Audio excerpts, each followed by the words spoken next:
গুৰুত্বপূৰ্ণ খবৰ এবাৰ AIUDFত আৰম্ভ হৈছে বিসম্বাদৰ ৰাজনীতি কিন্তু এবাৰ দলৰ সুপ্ৰিমৰ প্ৰতি চিফৰ প্ৰতি এবাৰ যেন বিখুদগাৰ প্ৰকাশ কৰিছে দলৰ এগৰাকী বিধায়কে দলৰ বিধায়ক আমিনুল ইছলামে এবাৰ বদৰুদ্দিন আজমলৰ বিৰুদ্ধে কি মন্তব্য কৰিলে তাৰ সম্পৰ্কত আমি ফুল প্লেজ মাধ্যমেৰে জনাব বিচাৰিছো আৰু তাৰ পিছতে আমি আপোনালোকক এটা প্ৰতিবেদন দেখুৱাবলৈ চেষ্টা কৰিম কিন্তু তাৰ পূৰ্বে এবাৰ ফুল প্লেজ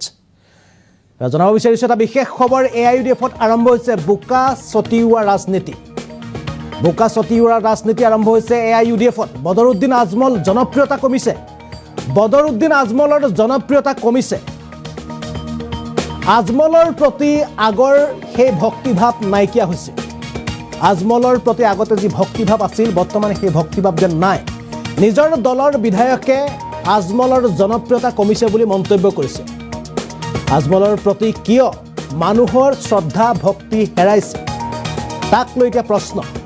আজমলৰ জনপ্ৰিয়তা হ্ৰাস পোৱাৰ মন্তব্য বিধায়ক আমিনুল ইছলামৰ আৰু এই মুহূৰ্তত জনাইছে ডাঙৰ খবৰটো AIUDF পৰাজয়ৰ বাবে দলৰ প্ৰতিজন সদস্য সমানে দায়ী AIUDF পৰাজয়ৰ বাবে দলৰ প্ৰতিজন সদস্য সমানে দায়ী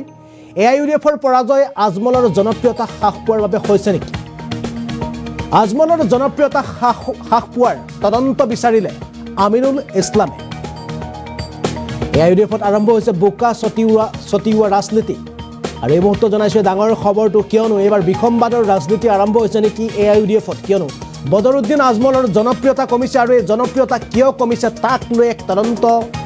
বহাব লাগে বা এক তদন্ত কৰিব লাগে এবাৰ দলৰ বিধায়ক আমিনুল ইছলামে মন্তব্য কৰিছে কিন্তু সদ্য সমাপ্ত লোকসভা নিৰ্বাচনত দেখা পোৱা গৈছিল যে ধুবুৰী সমষ্টিৰ পৰা দুবাৰকৈ সাংসদ হোৱা বদৰুদ্দিন আজমলে পৰাস্ত হৈছিল আৰু পৰাস্ত হৈছিল অভিলেখ সংখ্যক ভোটত সমগ্ৰ দেশৰ ভিতৰতে সৰ্বাধিক ভোট লাভ কৰিছিল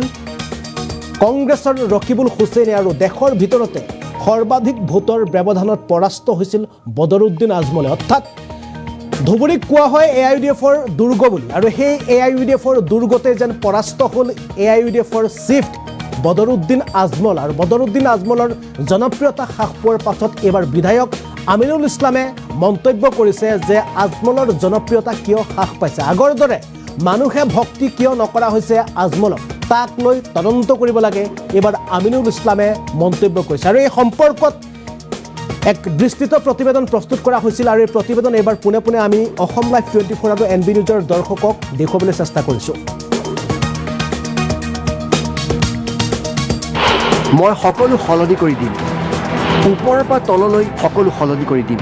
আমি বহুত জলদি আমাৰ চেণ্ট্ৰেল কমিটিত মই আৰু হাফিজ বশিৰ সাহেব আমি থাকিম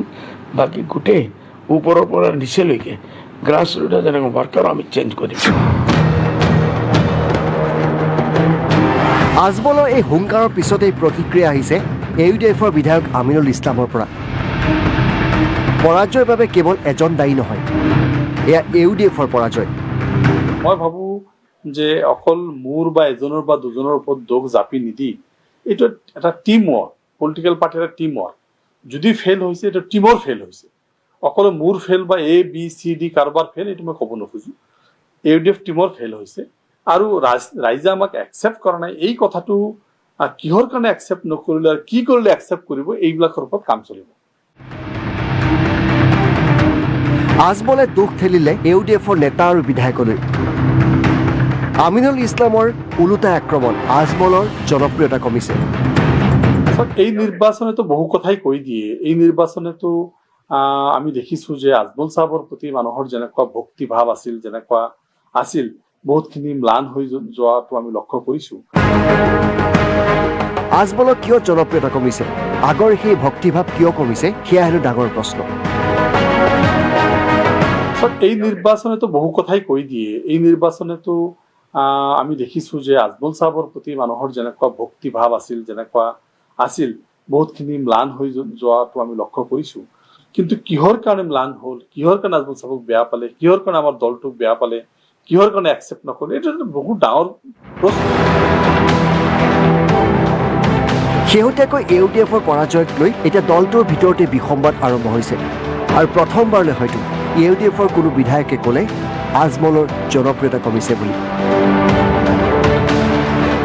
দীপাংকৰ মেধি NB নিউজ